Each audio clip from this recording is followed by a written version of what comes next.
let's see about this concept of virtual memory management. So in the previous sessions, you have seen about the idea of memory management. In this module 4, we'll be learning about the idea of demand paging, different kind of replacement algorithms like FIFO, LRU, and optimal replacement algorithms with certain problems, and also allocation of frames and thrashing.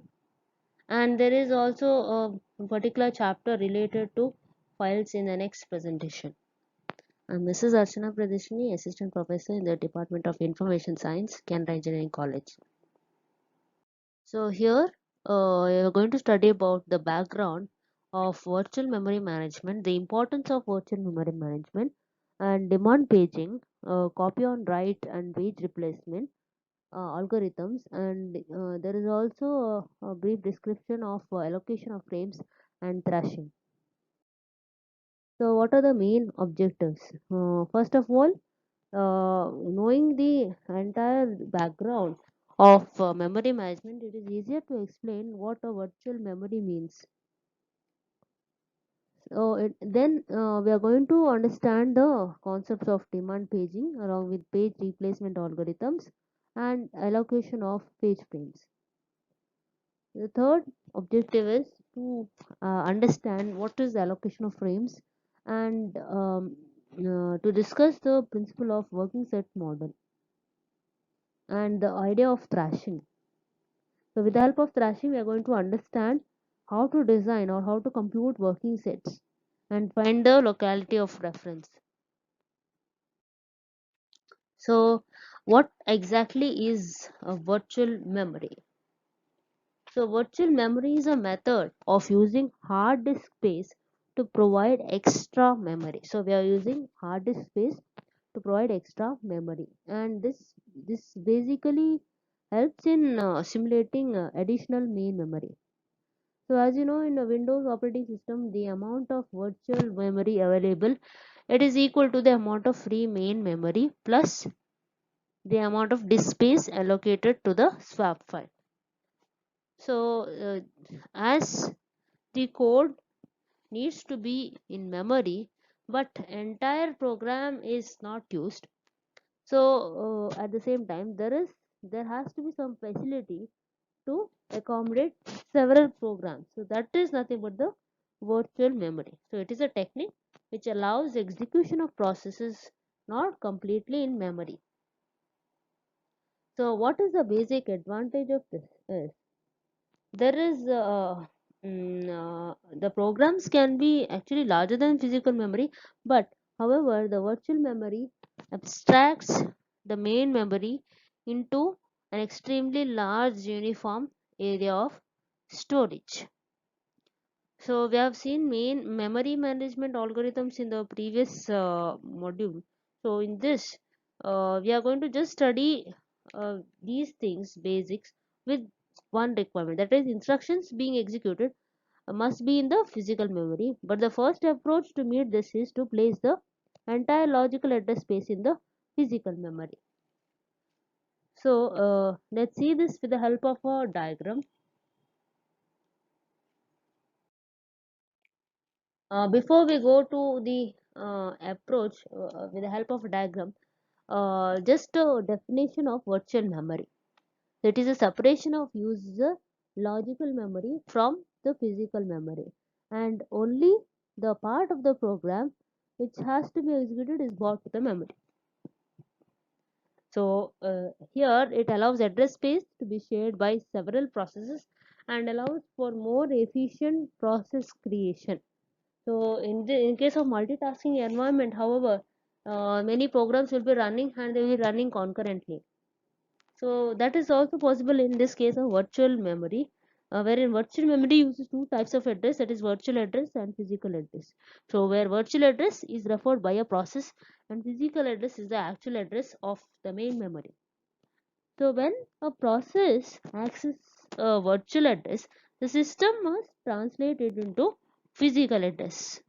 So for that it uses a special hardware. As you have seen, main memory management unit does this task.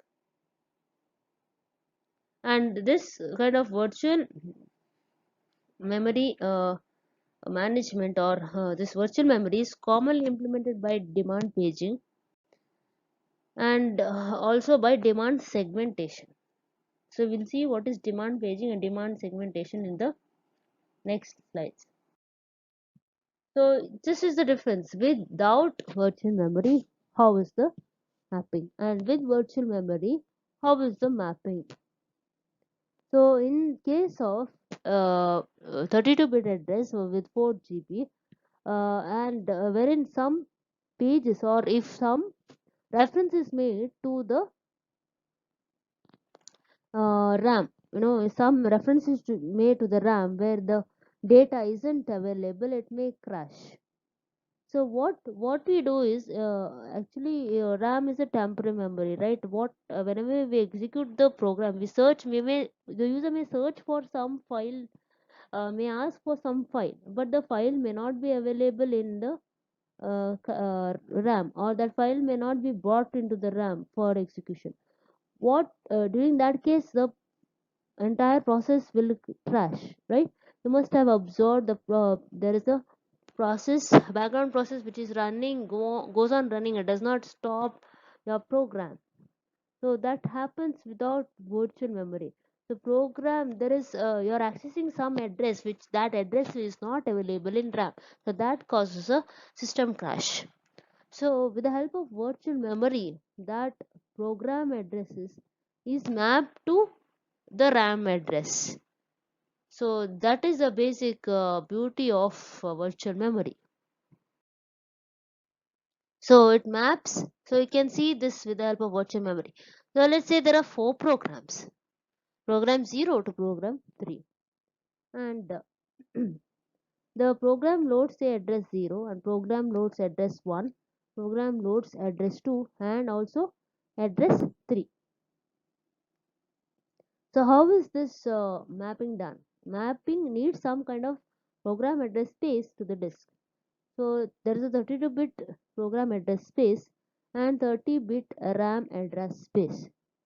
Okay, this mapping, for mapping it has to be brought into the memory, and then the mapping MMU is going to translate this into some kind of program. So here program 0 is bought from the, it's not there in RAM, so it searches from the disk.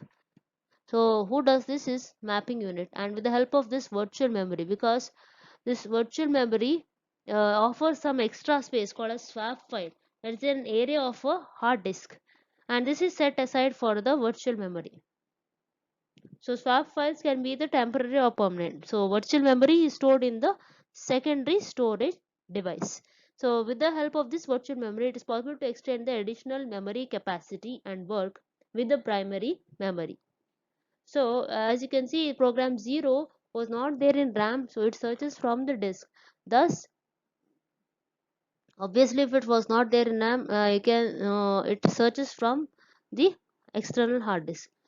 And other 3 programs are referred directly, and the mapping unit translates this to some address in the physical address, the physical memory. So virtual memory moves the oldest data 0 to disk. So now it has obtained the data, it finds that the data program 0 is there in the disk, and so now it loads that program into the disk. And then next VM updates the map to point the data 0 to disk. Then VM maps address 3 to RAM. So this is how with the help of virtual memory the mapping is easier. So next next problem is solved, that is holes. So you can observe that there are 2 programs 2 and 3, each of specific size, and it has got different mapping units, or the mapping map 3 and map 2. So both are referred into the address space. Okay, the holes are resolved. So each program will have its own mapping, and mapping let's show program data where you want. So with the help of mapping function, the holes are resolved. And the third problem is security. So you can observe that program 1's address is 1024. Similarly, the same address is program 2, but there are different mapping functions.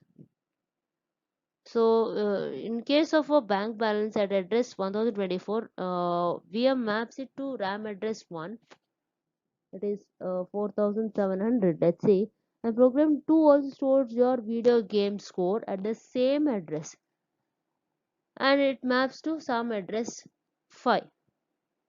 Okay, so because of this kind of virtual memory, the mapping functions are different, and therefore the security, there is no problem of security. In case if there was no virtual memory,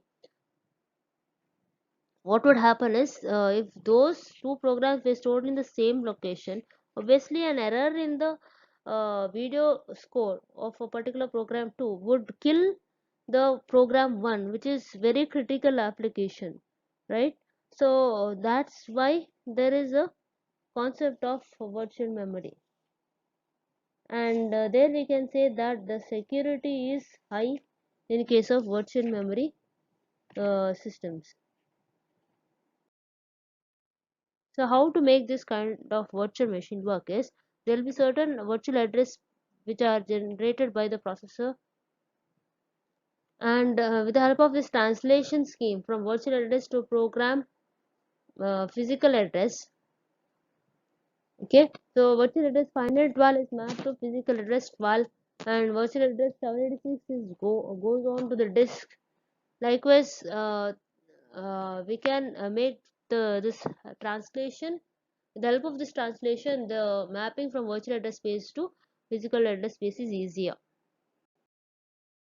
So one possible question that may arise is, let's say the program uses more data, and that data cannot be fit into RAM because RAM is just very small, and if that program it uses more lines of code, where exactly does the data go?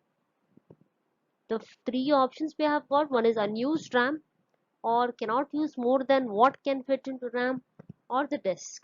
Obviously, with this virtual memory, we have got a very beautiful solution to this kind of technique. That is, there is a translation which translates virtual address space into physical address space. How it maps? So, in the virtual memory is actually stored in secondary storage device. So, with the help of this, it can extend the memory capacity. Whatever is there in RAM, what if it's not there in RAM, it is going to check the secondary storage device. And there is, in the second storage device, the swap, there is something called as a swap file, and which is an area in the hard disk which is set aside for virtual memory. So all these logical address space is referred to as virtual memory, and virtual address space is much larger than physical memory or primary memory. Again, in this virtual memory, as I've said, you have got virtual addresses and physical addresses. So the data will be, if it doesn't fit into RAM, it is going to just map it onto a disk. Then the operating system can then load into RAM as and when needed. So what if the virtual memory is larger than physical memory? So obviously the same question appears. Let's say these are the pages which are there in the virtual memory, and using memory mapping system, a particular certain set of pages will be mapped onto the physical memory, but not all the pages will be mapped, right? Some of them will be stored on the backing store for later usage. Because the physical memory is just small in size, we cannot accommodate all the processes pages to be there in the physical memory. So what will be done is, so this idea tells about demand paging. Can identify that in a demand paging, the process or the page will be loaded into the memory only when it references. So in case that page is not there in the physical memory, so it will be loaded from the backing store onto the physical memory if the memory is free, or making it free by swapping a particular process onto the backing store. So this is the idea that happens when the virtual memory is larger than the physical memory. So the concept of swapping and demand paging happens. Next, about the virtual address space. So as I've already mentioned that this kind of logical address space is referred to as a virtual memory, and the virtual address is the address used by a process. So as you can just recall in the previous presentations, or in the previous presentations, you must have understood what a process is and what is the memory layout for a particular process. So this diagram you must have visualized in the previous presentation. So this diagram consists of several sections. So for each process, this is the layout. So these are the sections in a process. So first is the code section or the text region. Next will be the data region, or any variable initializations will be given here in this data section, plus the dynamically stored allocated variables will be in the next section, heap and stack. This is which is going to expand and relax and contract, and there will be a maximum range or maximum address which is allocated for a particular process. Next, about the virtual address space. So this kind of virtual address space, it enables sparse address spaces with holes left for growth, and system libraries they share via mapping into the virtual address space. So there is a memory management unit which is going to map the virtual address space onto the physical address or the physical memory. And this shared memory, it uses the shared memory by mapping the pages, and there is a read write function called into the virtual address space, and the pages can be shared during the fork, thus increasing the process creation. So this is all about the virtual address space. Nothing much to expand in this kind of explanation, as you already know what exactly is the virtual address, and which is exactly used by the process. And shared library uses virtual memory. As you know that any read data will just have a copy of the shared memory, and this shared memory is already created before connection. And two kind of process here we are depicting two kind of process which are going to read the data. So there will be a shared common memory, and in terms of shared pages, and these are shared with the help of virtual memory, because if the physical memory is very short, or if it is very low, so there will be an extra amount of memory which will be reserved in the backing store as a part of the virtual memory. And in this we can store the shared pages, wherein the two different processes can make use of the secondary storage device to access these shared pages. So next is about the demand paging. So what is the basic advantage of demand paging? So as I've already mentioned, what is demand paging is, it is basically used, or it is nothing but getting the pages into the memory. Okay, getting the pages into the memory when required or when it is referenced dynamically. So as you know, many processes will be residing in the secondary memory, which is usually disk. So when we want to execute a process, we may swap it into memory. So rather than swapping the entire process, we use a lazy swapper. So what is this lazy swapper is? It never swaps a page into the memory unless the page will be needed. So that is the idea behind demand paging. So a pager is concerned with the individual pages of a process. So when a process is to be swapped, the pager will guess which pages will be used before the process is swapped out. So instead of swapping in the whole process, the pager will bring only those necessary pages into the memory. So pages that are needed or reference to, okay, that is concerned. So there is a marking of the valid and invalid bit scheme again here. So with this scheme, we can differentiate between those pages which are there in memory and those pages which are there in disk. So this time the bit is set to valid, and this value indicates that the associated page is both legal and it is there in memory. Okay, so if it is set to invalid, so what it means is page is either not valid, or it is valid but it is currently in the disk. So there will be a page table, and this page table you will have all these entries set valid and invalid. Okay, so the basic advantage of demand paging is the large virtual memory, and more efficient, it makes more efficient use of the memory, and also more users can be accommodated and less IO is needed. So these are the differences between demand paging and segmentation. So in demand paging, what happens is the pages will be of equal size, and that is it is the page size is fixed in case of demand paging. Whereas in segmentation, the segments can be different size, and it is depend upon the program, right? The segment size may vary in segmentation, and in demand paging, it does not allow sharing of the pages, while segments can be shared in the segmentation. And in demand paging, the on-demand pages are loaded in memory, whereas segmentation directly before only all the pages must be loaded. First of all, in memory. And the page map table in demand paging manages the record of the pages. The segment map table segmentation demonstrates every segment.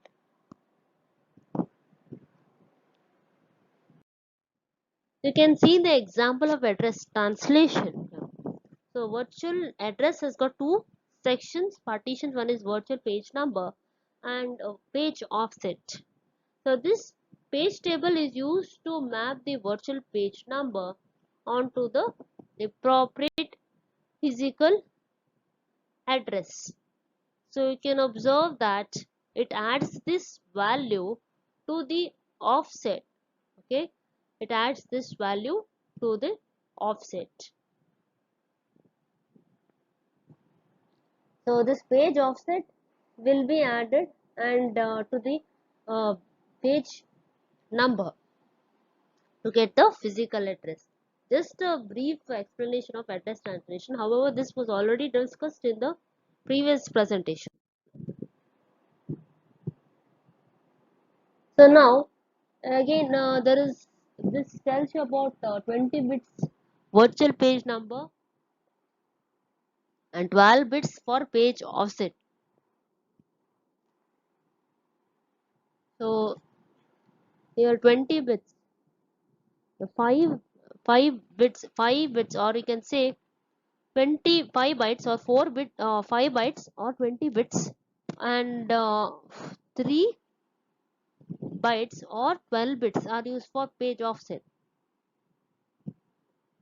And you are using this page offset to add it with the make a reference to the page table, get the appropriate page number, and this page number will be added with the offset to get the physical address. So here this is just a representation of the page number versus the offset. Next, transfer of a page memory to a continuous disk space.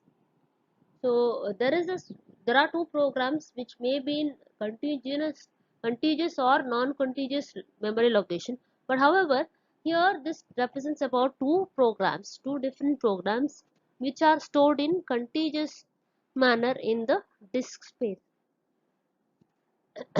So here the programs are maybe in non-contiguous manner in the main memory, but it can be swapped into corresponding locations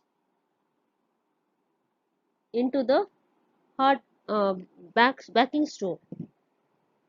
So when a process needs to be swapped, what happens is the pager the pager is guesses which pages will be used before swapping out again. So here the page 4, 5, 6, 7 will be put onto the backing store. Next, and instead of swapping the whole process, the pager just brings only those necessary pages into memory. So you can see the ash color there. 17, 18, 19 is also the pages. These are the pages which are brought into the memory once again. So the pager is responsible for deciding which pages will be used before the process is swapped. So only these pages will be used 4, 5, 6, 7 before swapping. That's why those pages are brought onto the backing store. And it avoids reading into memory pages that will not be used anyway and just decreases the swapping time. So as I have mentioned, there is in each table, page table, you have got this kind of valid and invalid bit set. So this is associated to identify whether the page exists in memory or on disk, or whether it is not there at all, maybe illegal. So as I've told you, it consists of a frame number plus the valid and invalid bit. So marking a page invalid will have no effect if the process never attempts to access that page, right? And however, we can identify that the page lies in memory only with the help of this valid bit. So I indicates a page fault.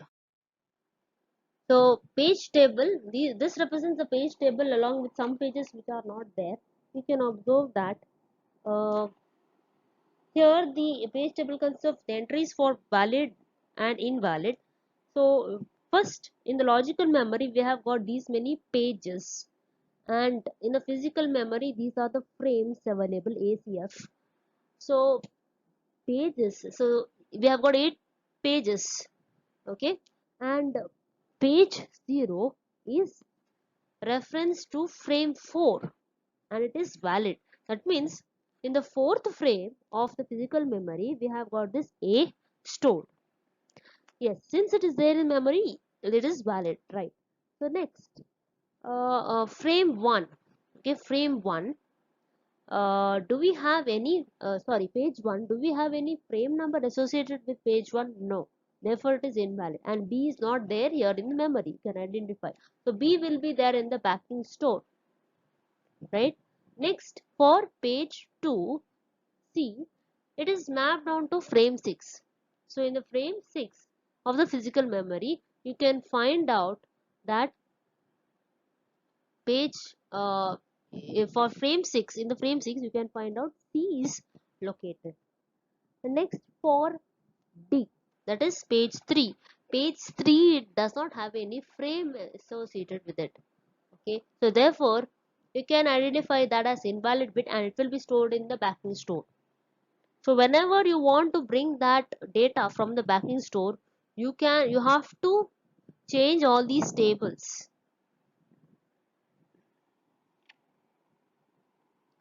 So but what happens if the process tries to access the page that was not brought in memory?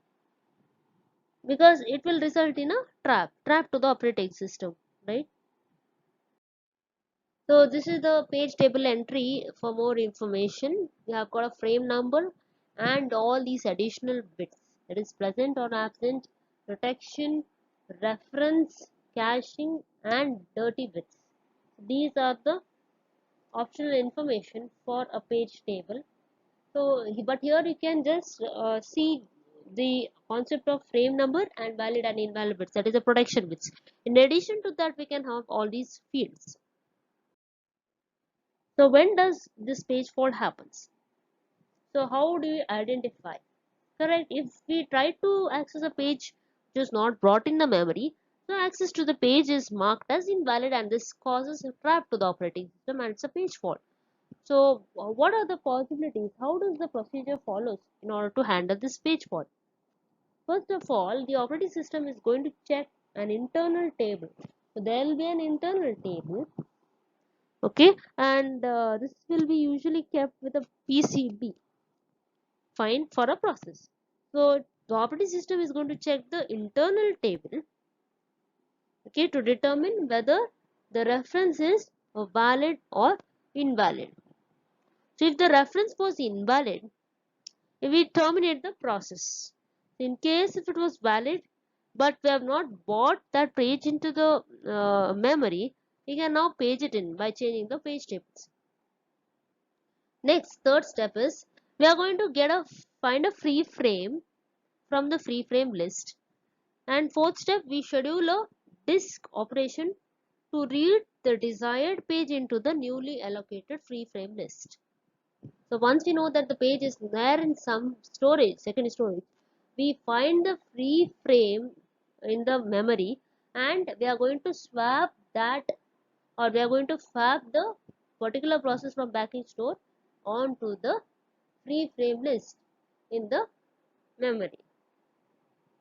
So for that, as I've told, we need to find out the list of free frames and change the, after the data will be allocated onto the memory, we are supposed to change the internal table. So when the disk read is complete, that means after getting the data from the backing store onto the memory, we need to modify the internal table which is kept with the process, and the page table to indicate that page is now in memory. That is, we need to set the validation bit to valid, and then we can restart the instruction that was interrupted by the trap. So this is the step, these are the steps for handling page fault. First of all, it loads the, first of all, a page fault could occur in this following sequence. That is, first the check to the table is done. That is, page table is checked. Okay, if the page is valid, first it loads that particular uh, data into the page table. The data is available, okay, it is marked as valid in the page table. So if the data is available in memory, it is marked as valid. In case it loads that particular data and that data is not there in page table, therefore it is invalid, set to invalid. Okay, so if the reference is invalid, directly it causes a trap to the operating system. Okay, if it was valid, if the valid invalid bit is set to valid, now the particular page is checked on to the backing store. If it is there in the backing store, now next step is to allocate a free frame in the physical memory, maybe by swapping process, or if it's there one, you have to allocate the free frame and bring that page which was there in the backing store onto the free frame location. And then you're supposed to update the page tables and restart the instruction. So what are the aspects of demand paging? So there is an idea called as pure demand paging. What exactly is this pure demand paging? So as you know, demand paging, pages are of same size and pages cannot be shared when page size is fixed in case of demand paging. Okay, when the operating system, let's say we could start the executive process with no pages in memory. So let's say there are no pages in memory, and when the operating system sets the pointer to the first instruction of the process, which is a non-memory resident page, let's say it's not there in memory, the process will immediately fall for that page, right? So after this page, let's say, is brought into the memory, the process continues to execute faulting as necessary until every page that it needs is in memory. So at that point it can execute with no more faults. So this is nothing but pure demand paging. So what is pure demand paging is, should never bring a page into memory until it is required. Actually, a given instruction could access multiple pages, that is, multiple page faults are also possible. And we have also the idea of locality of reference. So that is, what is this locality of reference means? There will be some programs, and these programs may access several new pages of memory. Okay, new pages of memory. So when it accesses new pages of memory, means that the page is not there in memory, and therefore there will be multiple page faults per instruction. So this would exactly decrease the performance. And programs tend to have locality of reference, which results in reasonable performance from demand paging. And what is the hardware? What is the hardware that supports demand paging? So we have got page table, right? We have also got a secondary memory and instruction restart. So in page table it has the ability to mark these protection bits in terms of valid and invalid bit. In secondary memory, however, this memory will hold those pages which are not there in memory, and however it is a high speed disk, and there is a swap space in the secondary memory. So in addition to this, there may be also some kind of software which may be required as a part of execution. And third is the instruction restart. That is, consider the instruction that could access several different locations, move the block, update the tables, and restart again the whole process. So as you know, demand paging has got significant effect on the performance of the computer system. So we can also calculate the access time for the demand page memory. So there are also drawbacks of demand paging, that is due to the lack of explicit constraints on jobs address space, and if the number of tables and the amount of processor, they may be overhead for handling page interrupts if it is greater than in the case of simple page management techniques, as we have to create, update and then reconstruct the tables. It will take a lot of time in demand paging. So these are the steps in demand paging we have already seen. First is, it causes, if there is an invalid reference, causes a trap to the operating system. Save the user registers and process states. Determine how that the interrupt was a page fault. So once it's a page fault, check the page reference whether it was legal. If it was legal and is there in the backing store, get that data from the backing store. Wait in the queue for this device until read request is serviced, and then begin to transfer the page to a free frame. That means the free frame has to be allocated, then that page is brought into the memory. Again, receive an interrupt from the disk. All the internals I explained here in the stages. Before, we have just explained the software kind of steps that were followed in demand paging. But here, internally, you can find out how exactly the interrupt is received, where from where interrupt is received, and what is the state of the registers and all. So, receive an interrupt from the disk IO subsystem. Save the registers and process states for the other user. That is the 8th point. The 9th point, we have got determined that the interrupt was from the disk. Then correct the page table and other tables to show that page is now in memory, and wait for the CPU to be allocated to this process again. Restore the user registers, process state and the new page table, and resume the interrupted information instruction. So basic uh, demand paging, for most of the computer systems, the memory access time is denoted as MA, or memory access, and this memory access ranges from 10 to 200 nanoseconds. As long as we have no page faults, the effective access time is equal to the memory access time.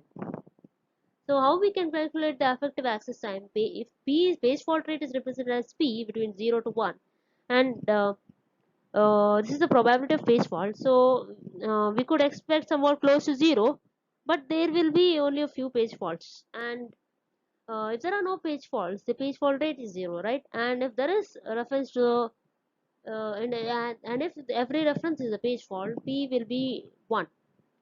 So effective access time is calculated as 1 minus P, so 1 minus P into the memory access time plus P into page fault rate. So this is how the uh, effective access time would be calculated. 1 minus P into memory access time plus P into page fault time.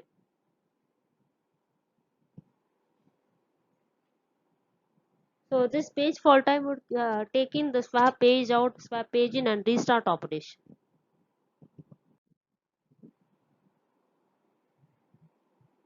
So memory access time usually take 200 nanoseconds, and if this memory access time is 200 nanoseconds, then you can say that average page fault service time is 8 milliseconds. Okay, so effective access time is calculated as 1 minus p into memory access time, which is 200, plus p page fault rate into page fault time. What is the page fault service time? 8 milliseconds. So this would be 8 milliseconds would be drawn down to 80 lakh nanoseconds. Okay, so we are just converting them. So 1 minus p into 200 plus p into 80 lakh, which is nothing but it's equivalent to 200 plus p into 79 lakhs 99,800. So if for one axis out of 1000 causes a page fault, then the effective access time is closer to 8.2 microseconds. You can see the performance decrease is less than 10%. So demand paging optimization. So you can either copy the entire process image to the swap space at process load time and then page in and page out the swap process. That is also possible. Or and demand paging can be from the program binary onto the disk, but we can discard rather than paging out when freeing the frame. Next is the copy on write. So what is this copy on write? So demand paging is used when reading a file from disk into the memory, and such files may be binary executables. So we let's say that there is a process creation done using fork system call, and this fork system call works by creating copies of parent's address space for the child process, right? So instead of copying the entire memory, the child, what it does is just copies the page tables of the parent process and points to all of the same pages. So the pages are marked with a special copy on write or COW bit. So we can see that kind of implementation in the next slide, as to how a parent process it maps onto the main memory and the child process reference to that memory.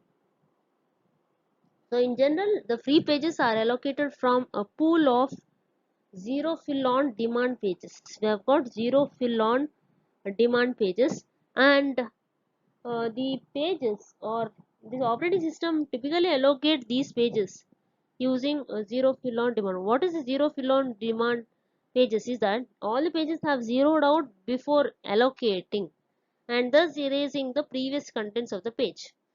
So as you know, fork system calls the child process as a duplicates of the parent, and fork is working like creating a copy of the parent's address space and duplicating the pages belonging to the parent.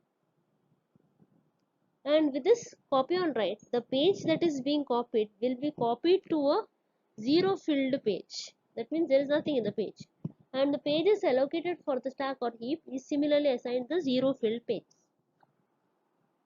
So when it is determined that a page is going to be duplicated using copy on write, so it is important to note that where the free page will be allocated from. So many operating system will use a pool of free pages for such request, and these free pages are allocated when the stack or heap must expand for managing the copy on write pages. So that is equal zero fill on demand pages. So you can observe that before process 1 modifies a page, there is the physical memory has been occupied with 3 pages, page A, B, C, and other pages for other processes are being referring to these pages. So before process 1 modifies that page will be there in the physical memory. Okay, it will be there in the physical memory, and it has a copy of that page in the physical memory. So so it will create a copy of the address space before modification. So let's say process P1 has modified the page. See, so this is how the copy of the page is created. First, the original copy is placed in the physical memory. Then the copy of the page C is denoted by copy of page C in the physical memory. So what happens if there are no frames? Let's say there are no frames, free frames. So and it is used by many processes. So how to allocate? There may be some pages that has to be swapped in and swapped out. So how do you find out which page has to be swapped out? So we'll be using page replacement algorithms. So what are these page replacement algorithms? Let's say a page fault occurs. That is, the page is not there in memory. So if it is there in the backing store, but there is no free frame, what to do? So there has to be page replacement algorithms, right, for loading the page in memory. And this page fault occurs if the running process reference to a non-resident page. So the goal of this page replacement strategy is to minimize the page fault rate in order to have the pages to be there in the memory. And it has the following parameters taken into account, that is the size of the page must be known, and the set of reference strings must be known, and the number of page frames must be known. What is the frame size, and what is the reference string, and what is the size of the page, and what are the number of page frames. These must be known for a particular replacement strategy or page replacement algorithms. So these page replacement algorithms deals with how the kernel decides which page to reclaim. So when we find that page reference is there in main memory, then we have a page hit. And when page fault occurs, we say it as a page miss. So this is about page replacement algorithms. So this prevents over allocation of memory by modifying the page fault service routine. And there is also a bit called as dirty bit or modify bit.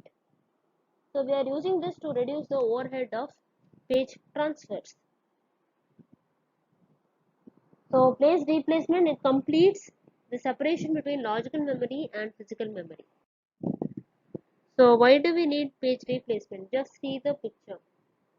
So we have got two logical memories for two different uses, and the particular data M resides actually in the backing store, but it is loaded. Okay, loaded, or it is given by the user to find out data M. And you can find that for the page 1, it refers to frame 4. For page 1, it refers to frame 4, and for frame 4 in the physical memory, that M has been loaded. So therefore the reference is valid, which is set in the page table by the operating system. Okay, now let's say that even for logical memory for user 2, now frame 1, it finds that there is for page 1, that is for user 2. Okay, it loads data B, but data B, is it there in physical memory? No. So what has to be done? It's not there in physical memory, and we have all these pages like D, H, J, A, E and all, but we cannot place the next page there in the physical memory as it is full. So now this page 1, it does not have the frame number, and therefore the page table has set it to invalid. Now B is required to be loaded. Where it has to be loaded? B is then backing store, but there is no free frame available in the physical memory, right? So we need to find a list of free frames, or we need to either swap a particular process. Let's say here M can be swapped out, so depending upon the priority of a particular process, and then B can be moved on to this free allocated space. That's why we need a page replacement algorithms. So the basic page replacement strategy works like this. That is, first find the location of the desired page on the disk. That means which page has to be loaded, that has to be found out. Next, find a free frame. So if the physical memory is full, we need to find out the free frame from the free frame list if it is there. If there is a free frame, you need to use it, or if there is no, we need to pick a victim frame, in the sense victim frame to disk if it is dirty. That means if it is not been used for a long time, or else if it's not modified for a long time. So that can be used as a victim frame for swapping. Next, the third step, that desired page has to be brought into the free frame and update the page and frame tables. To continue this process by restarting the instruction, which cause a trap. So there will be page faults if the page is not there in memory, and obviously it increases the effective access time. So this is about page replacement. Let's say this page table has got entries for valid and invalid bits, and you have got the physical memory here. So page F, okay, page F is there uh, in physical memory, okay, and that page is referred to as a victim page. So this page is selected for replacement. So this page will be swapped out and then swapped in if it is required, because that if we have also got an invalid reference to a page there, and if we want that page to be there in memory, it is desired to have a page replacement algorithm where we swap out the victim page from the memory onto the backing store and then swap in when it is required. So this is about page and frame allocation or replacement algorithms. So if you have multiple processes, you must decide how many frames to be allocated for that process. And further, when page replacement is required, we must select the frames that are to be replaced.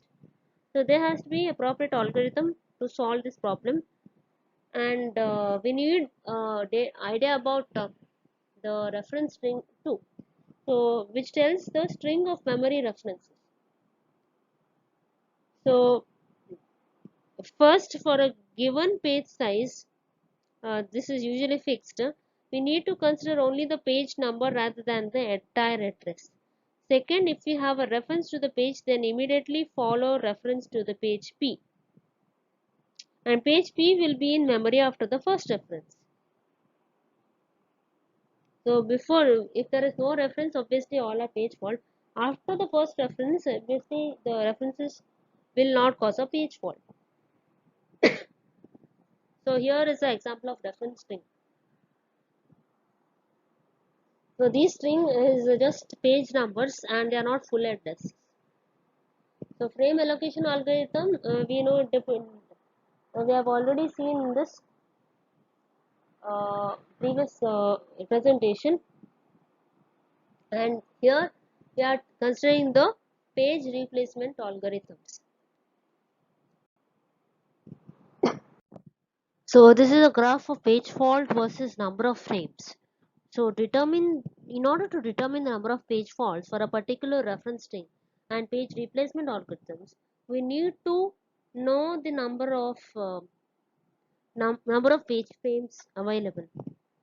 So as the number of frames available increases, so from 1 to 6, you can find out that the number of page faults has drastically reduced. For the number of frame 1, or if there is one frame, the page fault is 15, whereas it has dropped down to 7 for number of frames 2.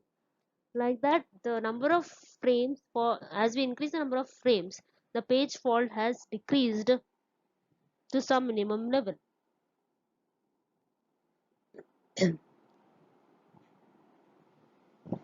So on the other hand, we may have some kind of replacement algorithms wherein the number of page faults can be reduced to 11 instead of 15 for a single frame.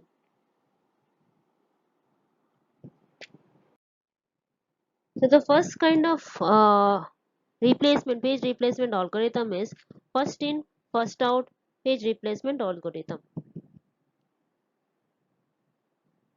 So how does this work? This is the simple page replacement algorithm, and this associates with each page the time when that page was brought into memory. So when a page must be replaced, the oldest page is chosen. And let us consider here in this reference string, these are the reference strings, and we have got the frame size limit as 3 frames. So first we find that the three references 701 causes a page fault. Why?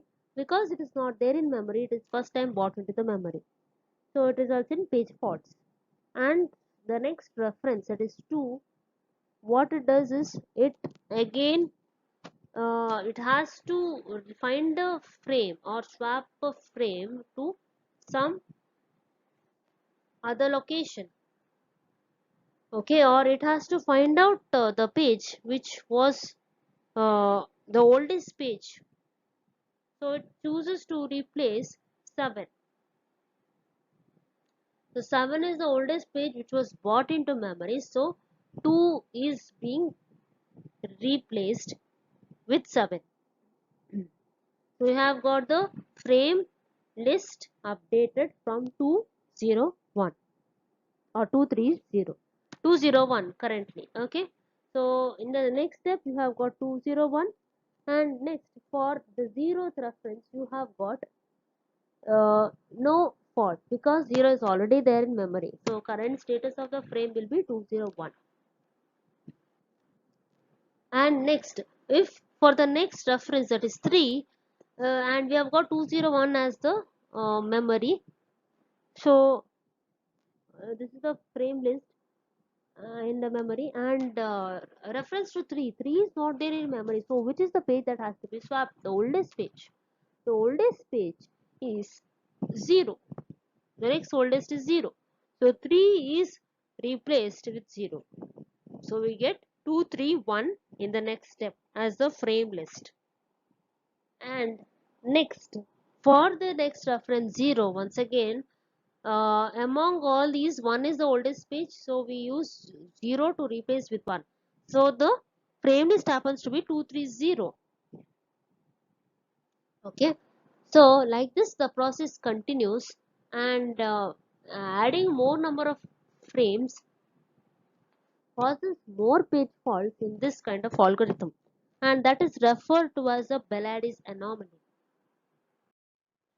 So I have described how exactly the replacement strategy takes place in FIFO page replacement algorithm, just briefly up till 230. So let's move on after 230. Just refer the page frame list 230. From this onwards, the next reference is 4.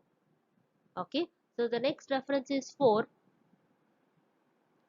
So 4 has to be replaced with any of 230. Among that, it has to select the oldest page. So 2 is the oldest page. So 2 is 4. See, in place of 2, you have got 4 being replaced. So you get the updated frame list as 430. Next, for the reference 2, again it causes a page fault. Whatever slots we have written here, these are nothing but the page fault because it's not there in memory. If it was already there in memory, we would not have written this kind of block. So current frame is 430. So if the reference to 2 is made, which is the next oldest page, is 3. So 3 is replaced with 2. So the updated frame list will be 420. So for the next reference it would be 0 because 0 is the next oldest page. So 0 is replaced with the 3. So the stack or the frame list would look like 4, 2 and 3. So now for the next reference 0. So what is the frame list in memory, physical memory? We have got 4, 2 and 3. And uh, how do we, which one would we select to replace 0? It is 4. The next oldest page is 4. So we replace 0. We replace 4 with 0. So we get 0, 2, 3. Next, next reference is 3. 3 is already there in the frame list. You can find out from 0 to 3. We have got 3. And 2 is also there. But what about 1? Which page has to be removed or replaced? Next will be 2. So you'll get 0, 1, 3. Like that, so on if you continue. We get how many page faults? We get how many page faults?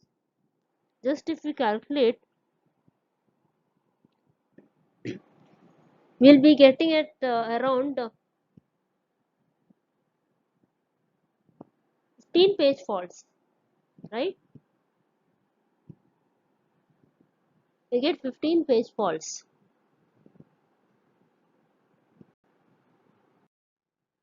And this is a FIFO illustrating Belladis anomaly.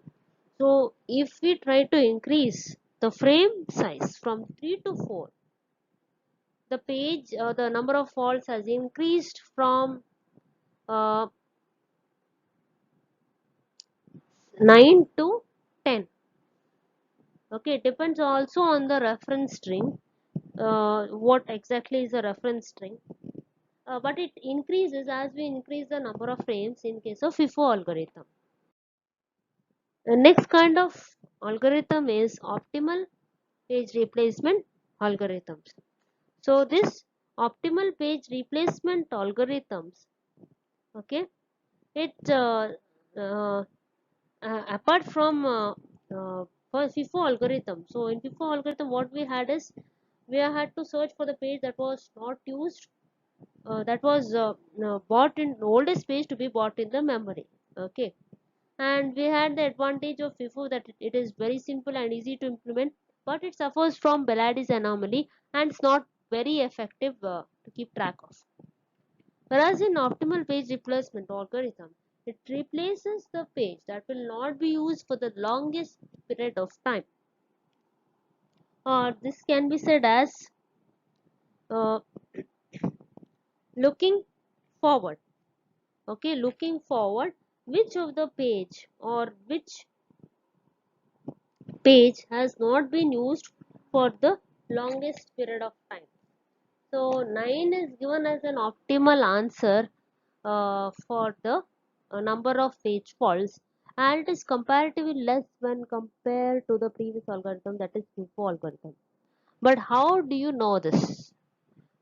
How do you know this kind of strategy? We need to identify the future, what actually appears or what is the page that appears next. That must be known. Okay, it is used for measuring how well the algorithm works.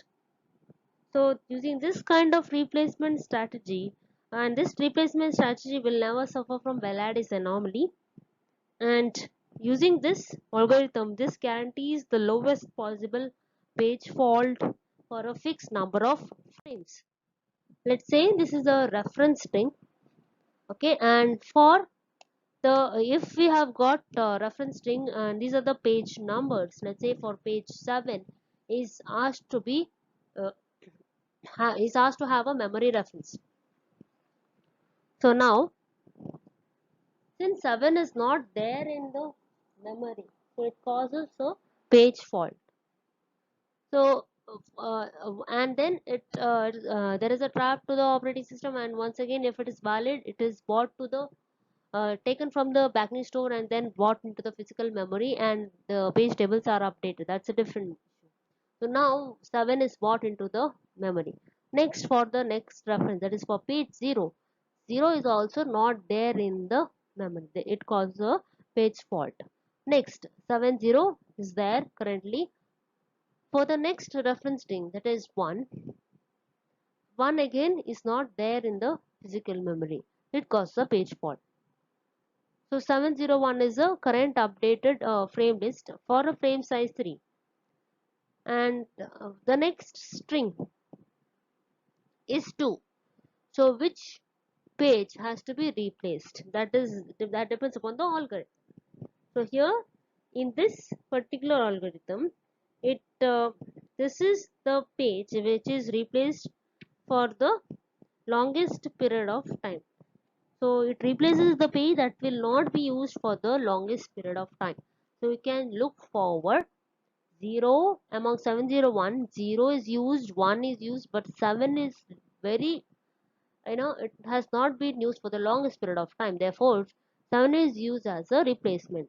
So 2 is replaces 7, and therefore you'll have the updated list as 207. Next, for the string 0, so for page 0, you have the reference there in memory, therefore it does not cause a page fault. For the next page 3, which page has to be replaced among 201? So 0, 2 and 1 appears late. So we can find that 1 has not been used for the longest period of time. Just look forward among these pages. 201 from 3. You can find out that 1 has not been used for the longest period of time. So 3 replaces 1. So you have got the updated frame list as 203. Next, 0th page is there in memories. Therefore, it does not cause a page fault. For the next page 4, so among 203, if you just check from 4 looking forward, 203. So 0 has not been used for the longest period of time. Okay, you can just check immediately after 4. You can observe that 0 is not being used for the longest period of time. Therefore, 4 replaces page 0 in the frame list. So the updated frame list will be 243. So for the next page 2, the 2 is there already in memory. It does not cause a page fault. Next 3 does not cause a page fault because it's already there. Next 0, it causes a page fault. But what page has to be replaced? So from 0, if you check forward, among 2, 4, 3, you find that 4 has not been used. So 0 is replaces 4. So the updated list will be 203. So next, for the next page 3, it is already there in memory. 2 is already there. And for page 1, we want to replace a particular page. So we select a page that has not been used for the longest time. So 203. So 3 has not been used for longest period of time. It has not been used at all after 1, right? So 3 is replaced with 1. So the updated list will be 201. Next, you can find that 2 for the next page 2. 2 is already there in memory. 0 also is there in memory, and 1 is also present in memory. Therefore, does not cause a page fault. For the next page 7, okay, so there has to be a page replacement. So among 201, 2 is not there at all. So 2 is replaced with 7. So you can find that the page fault rate is reduced from 15 that was observed in FIFO algorithm for a particular reference string to 9 here, right? So this is the most optimal page replacement algorithm. So the next algorithm that we consider is LRU. LRU here, the number of page fault is more than optimal but less than FIFO. And this again does not suffer from Veladis anomaly. And like in optimal algorithm where future prediction is required, here future prediction is not required. This is like looking backward, the optimal algorithm. So this is going to replace the page that has not been used for the most amount of time, but it works like optimal algorithm looking backward. Just look at the reference string here. These are the reference strings, and for 701 there is a page fault. But for 2, you can observe that we need to replace a page, so it looks backward. Among 701, which is the page that has not been used for the longest period of time, that is 7. So 2 replaces 7. So you get 201. So again for the next page 0, there is no page fault. For page 3, it has to replace a page among, you just look from 3 backwards. So among 201, which is the one that has not been used for the longest period of time, it is 1. So you are going to replace 1 with 3. So the updated frame list will be like 203. So for the next page 0, there is no page fault as it is already there in the physical memory. And next for page 4. So 4 has to be replaced with what? Just check backwards. Among 203, 2 has not been used for longest period of time. So 2 is replaced with 4. So you get 403. Like that, if you try to observe, so there are page faults, and the page fault is drastically reduced compared to FIFO. Okay, in the FIFO we had observed that 14 or 15 page fault had occurred, but in optimal there were 9 page faults for the same reference string. But here there are 12 page faults.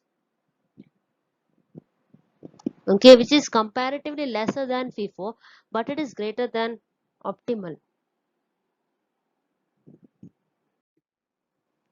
So let's consider another string here wherein we have got these reference string 1 2 3 4 1 2 5 and 1 2 3 4 5. So if you have got 3 frames, the number of page faults are 9 page faults. So and the page fault numbers for those pages are, the page numbers corresponding to page faults are given here 1 2 3 4 1 2 5 3 4 respectively. The 9 page faults we are getting for the 3 frames. But how do we reduce the number of page faults? In case of optimal, we are going to replace the page that will not be used for the longest period of time. For the same string, okay, if we have increased the number of frames, we get 6 page faults. This is very optimal and it does not suffer from Belady's anomaly. The page fault is very less compared to the two algorithms which I have used. One is FIFO and LRU.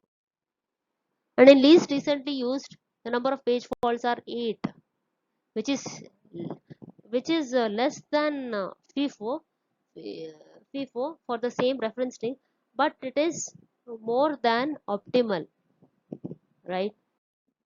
So in LRU algorithm, we can implement this with the help of counters or stack.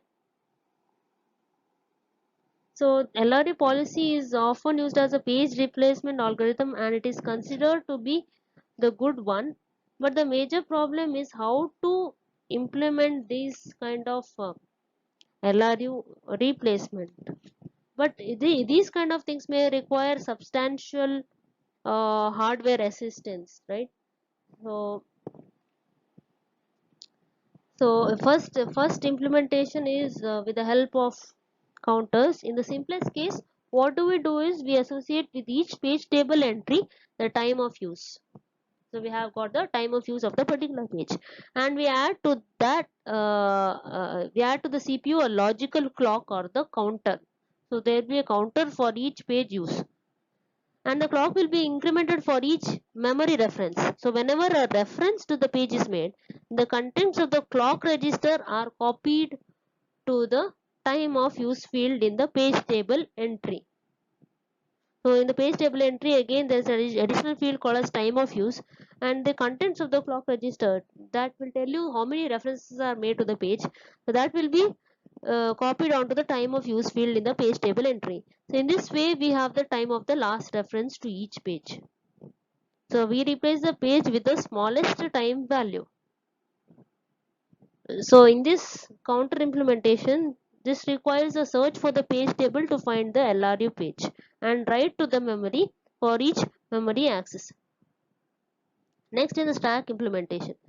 This is another approach to implement LRU replacement algorithm, and here we keep a stack of page numbers. So whenever a page is referenced, it is removed from the stack and put onto the top. So in this way, the top of the stack is the most recently used page and the bottom is the LRU page. So as we know, neither the optimal nor the LRU suffers from Belady's anomaly. There is another class of replacement algorithms called as stack algorithms, which never exhibits Belady's anomaly. So this kind of stack algorithm is an algorithm for which it can show that the set of pages for n frames is always the subset of the set of pages that would be in memory with n plus 1 frames. So here we have used a stack, the previous stack implementation. There will be a stack, there will be a reference string, and this is a stack before A, and here is a stack after B. In the sense, the entries must be removed from the middle of the stack. First, whenever page reference is made, it is removed from the stack.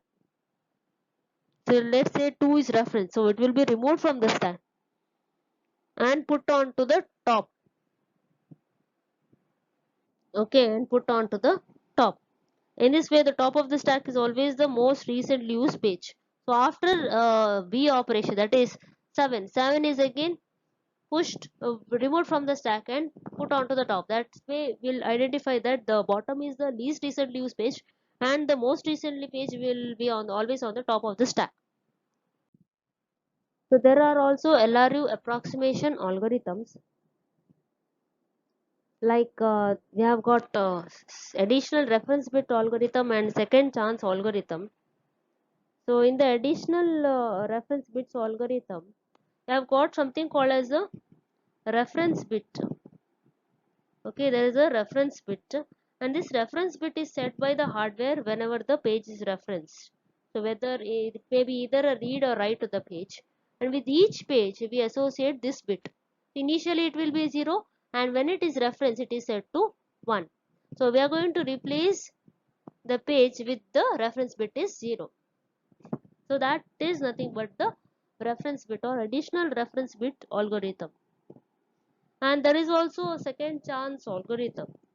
So here generally the FIFO is taken into consideration. So whenever a page has been selected, we inspect the reference bit. So if the value is 0, we proceed to replace the page. If the reference bit is set to 1, however, we give a second chance and move on to select the next FIFO page. So order is FIFO for selection, and when a page gets a second chance, its reference bit is cleared and arrival time is set to the current time.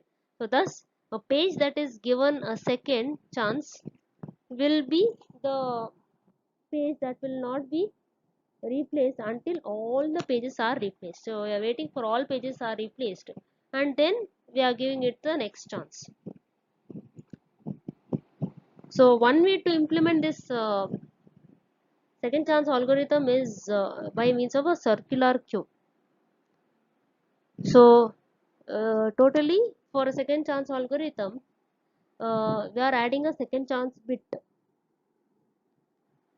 to each memory frame. So each time a memory frame is referenced, the second chance bit is set to 1. So this will give a frame a second chance. So new page will be read into the memory frame that has the second chance bit set to 0. Like that. If a second chance bit is 1, then reset it to 0, and then when it is 0, it can replace the page. So that happens in second chance.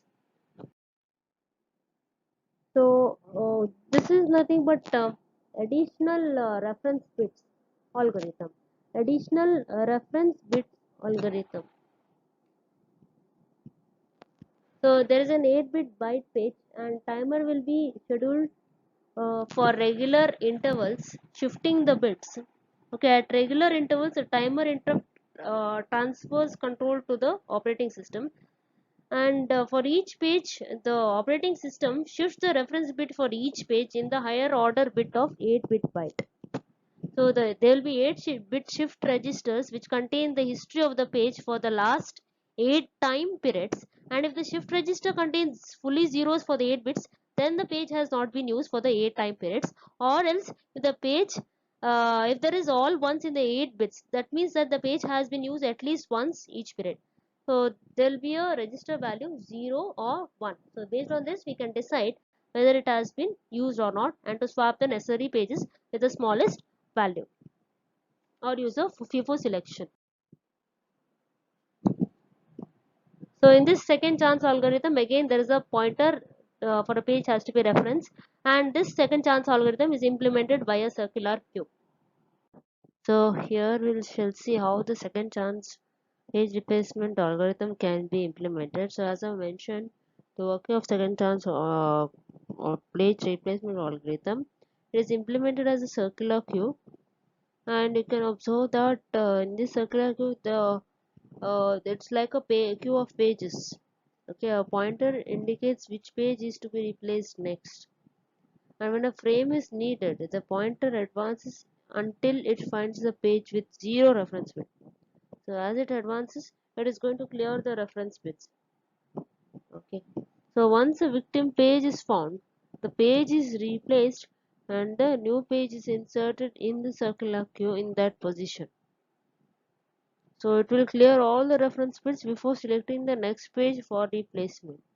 Therefore, this kind of replacement degenerates to FIFO replacement if all the bits are set.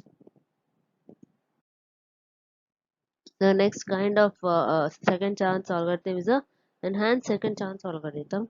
So we can enhance second chance algorithm by considering both the reference bits and the modified bit. So that will be used as an ordered pair. And with these two bits, we have the four possible classes, that is either 0 0, 0 1, 1 0, and 1 1. 0 0 indicates that it is neither recently used nor modified, and is the best page to replace. And 0 1 indicates that it is not recently used 0, but it is modified 1. So because the page will need to be written out before a replacement.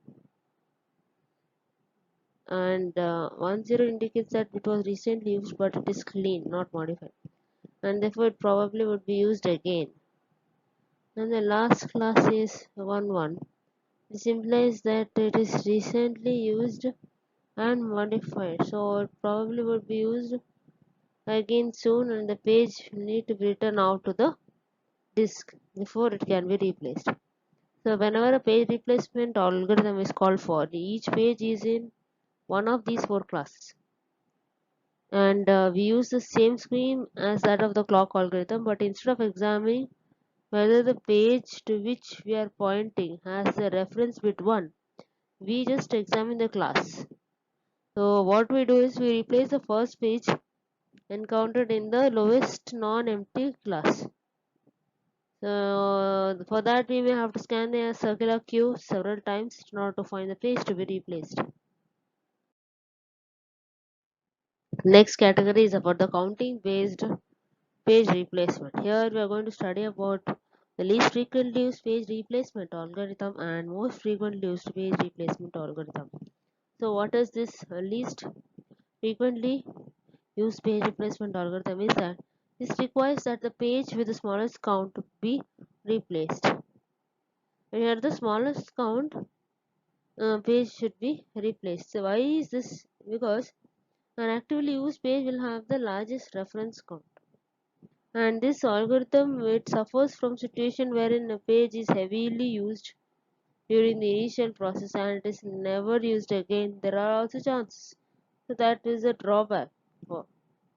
And one solution to avoid that is to have a counter and to shift the counts right by one bit at regular intervals. And in next algorithm that is most frequently used page replacement algorithm is based on the argument that the page with the smallest count was probably just brought in and has yet to be used. It was just brought in and had yet to be used. So the next category is the page buffering algorithms. So here we are going to keep a pool of free frames and what to remember that which page was in each frame. That is the uh, one more criteria. So there is a victim page, right? As you know, the system keeps a pool of free frames, and whenever the page fault occurs, we are going to select a victim frame that has to be chosen, right? So, however, the desired page is read into the free frame from the pool before the victim is written out, right? And so this process will allows the process to restart as soon as possible without waiting for the victim frame to be written out. So one another expansion of this is to maintain the list of modified pages. So whenever the paging device, if say it is idle, okay, a modified page is selected and it is written to the disk. Its modified bit is then again reset. So what happens with this scheme is it increases the probability that the page will be cleaned when it is selected for replacement, right? So because it is already been selected and written to this and its modified bit is then reset after use. One more modification is to have a pool of free frames, but to remember which page was in each frame. And since the frame contents are not modified when the frame is returned to the disk, the old page can be reused directly from the free frame pool if it's needed before that frame is reused. And so no input output is needed in this case. So whenever a page fault occurs, what we do is we first check whether the desired page is in the free frame pool, and if it's not there, we must select the free frame and read into it.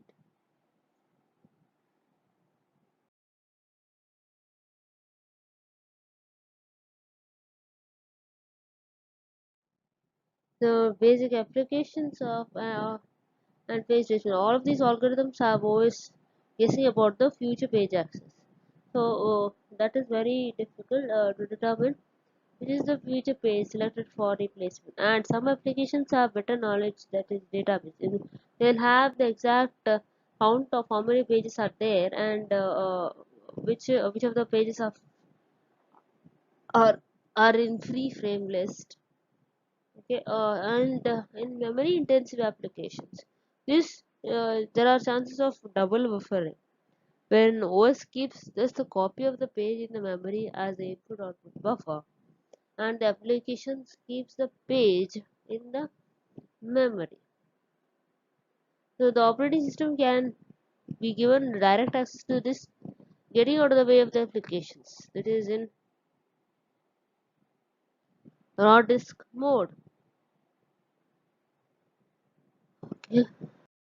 Next, about the allocation of frames. So how do we allocate the fixed amount of free memory among various processes? Is it possible? In case if we have got 93 free frames and 2 processes, how many frames does each process get? The simplest case of virtual memory is a single user system. So consider a single user system having 128 KB of memory and is composed of size 1 KB, and there are 128 frames. With the operating system may take 35 KB memory, leaving 93 frames for each user for the user process. In case of pure demand paging, all these 93 frames would initially be put in the free frame list. When a user process requires or starts the execution, it will generate a sequence of page faults because that is not there in the memory, right? So it is there in the free frame, it is not there in the memory. So it causes access to such page will result in the page fault. So the first 93 page faults would all get the free frames from the free frame list, and when the free frame list was exhausted, a page replacement algorithm would be used to select one of the 93 in memory pages. So, but uh, there are many variations of this strategy. So we can also ask the operating system to allocate all its buffer and table space from the free frame list, and when this space is not used by the operating system, it can be used to support paging. Here we need to decide the minimum requirement, or what what is the minimum number of frames that a process requires. So that must be very well known in advance. So you must allocate at least a minimum number of frames. That is the first criteria. So as the number of frames allocated to each process it decreases, the page fault increases, slowing the process execution. For example, let's consider this IBM 370. Okay, and 6 pages, let's say, are used for, or 6 pages, or the instruction is storage to storage and it takes 6 bytes, let's say, and can handle 2 pages. The block of characters to move and the area to be moved to each also can take 2 pages. So this situation would overall take 6 frames. So the minimum number of frames per process is defined by the architecture, whereas the maximum number is defined by the amount of physical memory available. Right?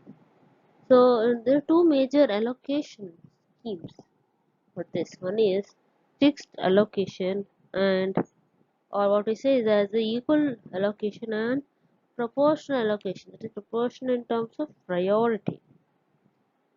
Okay, so what are these two variations? Let's go through them in detail. The first is fixed allocation, that is equal allocation. So if there are 100 frames and there are 5 processes, each process will have 20 frames. That is, we are giving each process equal allocation, equal number of frames. So frame allocation in case of equal allocation would be nothing but the number of free frames by number of process. How many free frames are there? That is here 100.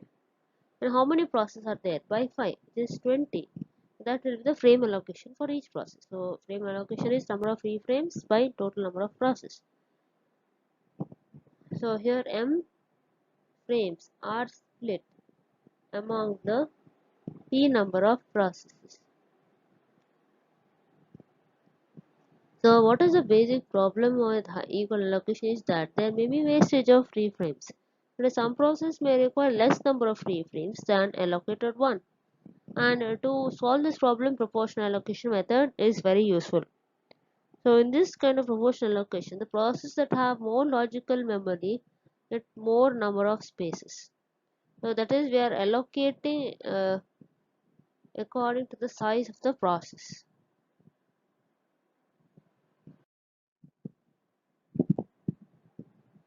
So allocation method, let's say if m represents the frames. So if it is 64, the total number of frames is 64, and size of process p1 is size of process p1 is 10, and s is summation of si. Summation of si. What is the summation of si? That is s1 plus s2.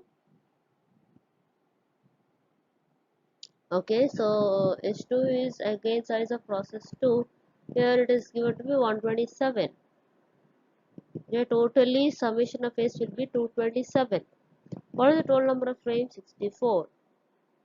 Okay, so the allocation for process pi is determined by si, which is nothing but total no allocation for that process. Let's say process 1. Allocation for process 1 is s1 by capital S into m. That is 10 by 227 into 64. Similarly, allocation for process 2 will be 127 by root 27 into 64. So that will be the allocation method as per the proportional allocation scheme. And this is how we calculate the allocation method for different process based upon the size of that particular process. The third kind of allocation scheme is a priority allocation. So here, as we know, in both equal and proportional allocation, the allocation to each process may vary according to the multi-level programming. So if the multi-level programming level is increased, each process will lose some frames to provide the memory. And in either equal or proportional allocation, high priority process is treated the same as that of low priority process. But one approach is to take a priority allocation. In priority allocation, what we do is high priority process get more frames. The system uses proportional allocation scheme using priorities rather than the size. So in the proportional allocation, just we have taken the size of the process, and based on the size of the process, it is given the if they have the process have got more logical memory, they are given more frames. That happens in proportional allocation. But here in priority allocation, the higher priority process get the more frames. That is, we are taking into account the proportional allocation with priorities. So if the process PI generates a page fault, then select for replacement one of its frames, or select for replacement a frame from a process with lower priority number. Next, coming to global versus local allocation. So another important factor in which the frames are allocated to various processes is page replacement. So with if you have got multiple processes competing for frames, so then we can use this kind of strategy, global or local. So if the process needs frames, should the pages from other process be discarded, or just the pages from the process which wants the frames be discarded? So we have got local policy also. Okay, local policy means giving each process a share of the physical memory and swapping the pages in and out as per the process basis. The global allocation means one process can select a replacement frame from the set of all frames, and here the process may not be able to control its page fault rate. So process selects the replacement frame from set of all frames, and but then the process execution time can vary greatly, and even the throughput can be high. What are the basic advantages of this kind of allocation scheme is that we have flexibility of allocation and we can minimize the total number of page faults. But the drawbacks of global allocation is one memory intensive process can hurt all other processes. That's a drawback. And in case of local replacement, this requires that each process can select only from its own set of allocated frames and process slowed down even if other less used pages of memory are available. So the basic advantage is there is no interface or interference across the processes, because each process is select from its own set of allocated frames, right? If it wants a free frame. But the drawback is they are potentially inefficient allocation scheme. So local page replacement is more predictable and it depends upon no external factors. Whereas a process which uses global page replacement cannot predict the page fault rate.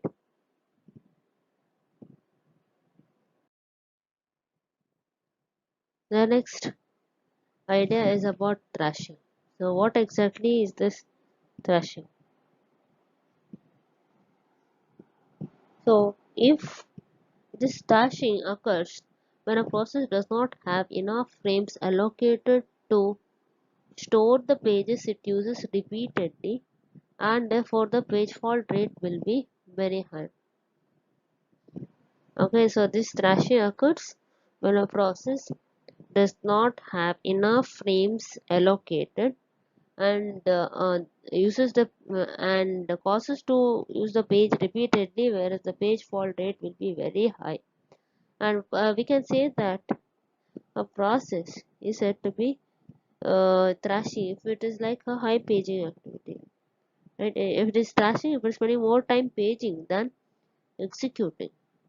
So this kind of thrashing leads to low CPU utilization, and the operating system, a medium or long-term scheduler, may step in and detect this. So, so as we know, local replacement algorithms can limit the effects of thrashing. But if the multiprogramming is increased over limit, obviously the processor utilization falls down. And this thrashing can be solved with the help of uh, a working set model and a page fault frequency.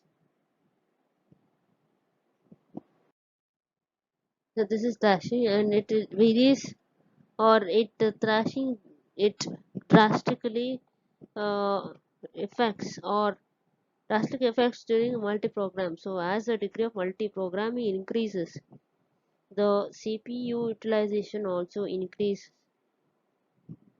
although slowly until there is a maximum reached. Okay, so if the degree of multi-program is increased even further, the thrashing sets in and CPU utilization drops down. You can observe that. So at this point, the CPU at this point, to increase the CPU utilization and stop thrashing, we must decrease the degree of multi-programming. So however, we can limit the effects of thrashing by using local place replacement algorithm. Because with local replacement algorithm, if one process starts thrashing, it cannot steal the frames from another process and cause the later to thrash. So here in local replacement, just the pages are replaced with regard to the process of which they are a part of it.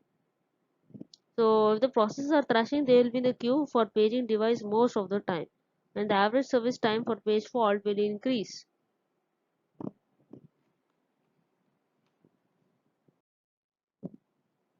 So next is about why does demand paging work? And demand paging, as you know, what is the basic idea of demand paging? So wherein the pages are brought into the memory only when it is required, right? So even though you start paging effectively, the pages will not be there in the memory in demand paging. It is bought only when it is required. Okay? And to solve this kind of thrashing, we are using a working set model. So what exactly is this working set model? So and also there is a concept of locality model. So the working set strategy starts by looking at how many frames the process is actually using, and this approach defines the locality model of process execution. So why does thrashing occur? If the size of locality, that is, the number of frames a process is using, is greater than the total memory size, then it causes thrashing. So you can see this locality in the memory reference pattern. So locality model states that as a process executes, it moves from one locality to another locality. So locality means what? It is a set of pages that are actively used. So a program is generally composed of different localities, right? Which may overlap. For example, when a subroutine is called, it defines a new locality. In this locality, again, memory references are made to the instructions of subroutine or local variables and subset of global variables. And when the subroutine is exited, the process will leave this locality since the local variables and instructions are no longer in active use. Again, we may again return to the same locality later. Thus, we see that the localities are defined by the program structure. And this locality model states that all the programs will exhibit its basic memory reference structure. So, although we allocate, suppose that we allocate enough frames to a process to accommodate the current locality. So, it will fall for the pages in its locality until all the pages are there in the memory. Then it will not fault again. In case if we allocate only fewer frames, then the process will thrash.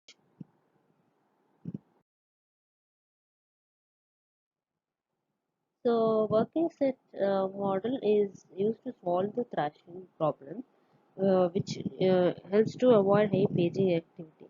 So here we have got a window called a working set window, and this kind of model was proposed by Denning to prevent such thrashing.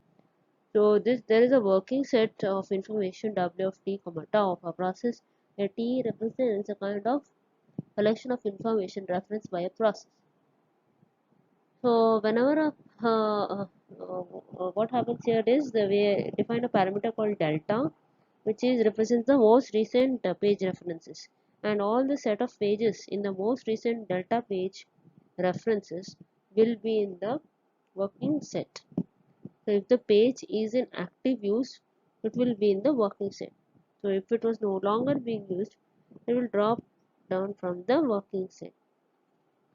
So working set is an approximation of program's locality. For example, uh, uh, before there is an example to illustrate this working set window. So, however, when a process is active, its entire working set must always be in memory. and whenever process is inactive, its working set can migrate to the disk. So we have got this approximation D is summation of WSSI. So where this indicates that if we compute the working set size WSSI for each processing system, we can then consider D, that is the total demand for a frames, is nothing but summation of working set into SI. Okay. So and this working set for a process behavior defined this as the total number of page references in the most recent delta references. So if the delta is too small, then it cannot encompass the entire locality. If the delta is too large, then it will encompass several localities. If delta is infinity, it will encompass the entire program. And but if this demand, okay, this demand, total demand for the frames, if if it is greater than total number of available frames, then thrashing occurs because some process will not have enough frames.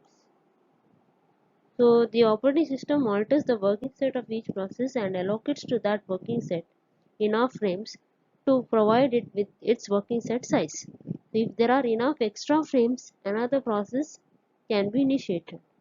And if the sum of the working set size increases or exceeds the total number of available frames, then it selects a process to suspend. So this working set strategy prevents thrashing while keeping the degree of multi-programming high and optimizes CPU utilization.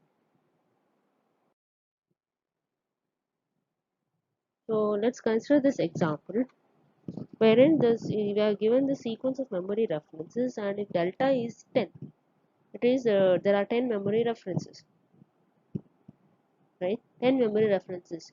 Now the working set at time t1, let's say you can observe time t1 will be working set is 1257 12567, right? 12567, you can observe time t1 the working set is 12567, and by time t2 the working set has been changed to 3 4. That's all.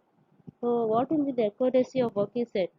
It depends upon the selection of delta, right? If delta is too small, like time t2, it will not encompass the entire locality, whereas if delta is too large, it may overlap several localities. So this is how we calculate the working set for a particular set of memory references. How do you keep track of the working set? So assume that delta is 10,000 references. Okay, and we can cause a timer to interrupt every 5,000 references. So when we get a timer interrupt, we copy and clear the reference bit values for each page. Okay, we copy and clear the reference bit values to 0 for each page. So thus if a page fault occurs, we can examine the current reference bit and two in-memory bits to determine whether the page was used within the last 10,000 to 15,000 references. If it was used, at least one of these bits will be on, right? If it has not been used, then the bits will be off. So we can reduce the uncertainty by increasing the number of history bits and the frequency of interrupts.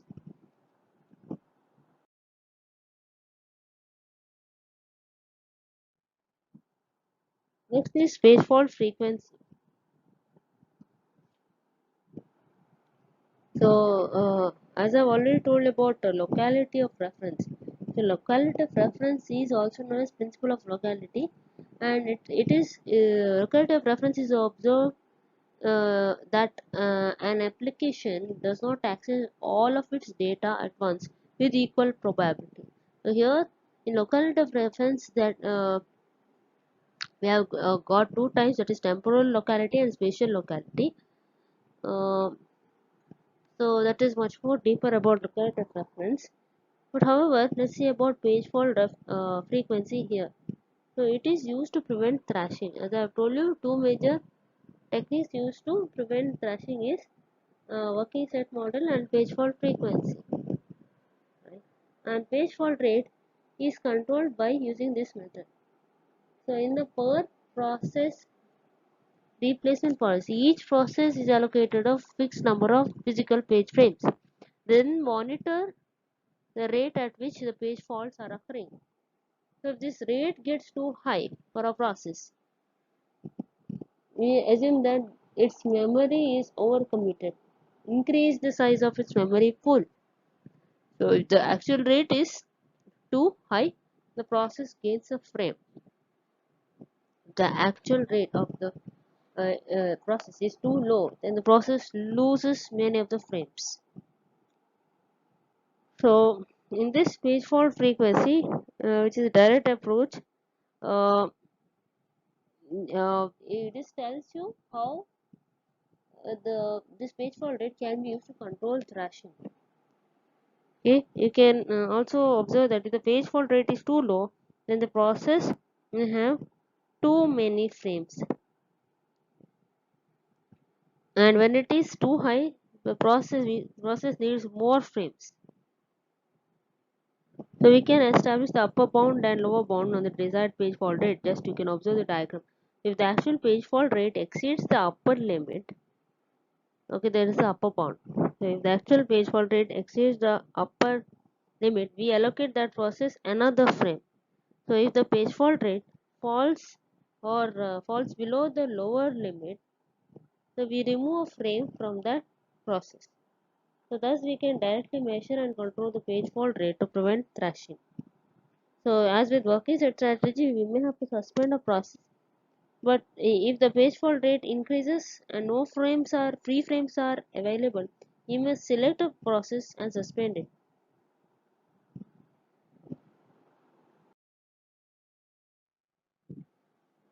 So now let's take a particular problem. Consider a system having 64 frames and there are 4 processes. And the virtual memory size is given for all those 4 processes. Virtual memory of the first process is 16. Virtual memory size of second process is 128, and that for 3 is 64, and for the fourth process we have got as 48. So uh, now how do we allocate the frames as per the allocation algorithms, that is equal and proportional allocation scheme. So how is this being done?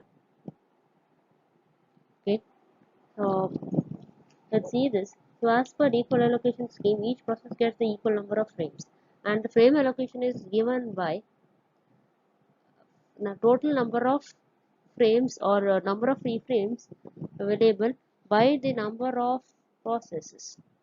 That is, total number of free frames are 64 and total number of processes is 4. So 64 by 4 is 16 frames. This is the way in which the process gets the allocation. Whereas in proportional allocation, it follows based on the amount of logical memory. So more logical memory, more frames. So it happens like this. We are going to calculate the total virtual memory size.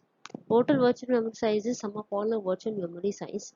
It is 256, that is 16 plus 128 plus 64 plus 48 is 256.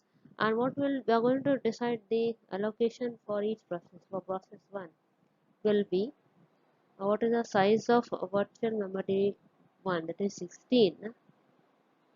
So it is calculated as SI, that is size of a particular process 1 here, by the total virtual memory size, that is S, into M. M is nothing but the total number of frames, free frames. So it is calculated for process 1 as 16 by total virtual size is 256 into 64. So which is around 4 frames. Like that, if we try to calculate for process 2, what we get is the 128 by 256 into 64, which is around 32 frames. For process 3 also, we can find out the allocation as size for that process 3, that is 64 by 256 into 64. What we get is 16 frames. Similarly, for process P4, it is the size of process 4, that is 48 by 256 into 64. We get around 12 frames. So all these kind of problems are possible along with the different kind of replacement page replacement algorithms like LRU optimal or FIFO kind of problems may be asked in the university papers. So this is a part 1 of module 4. Thank you.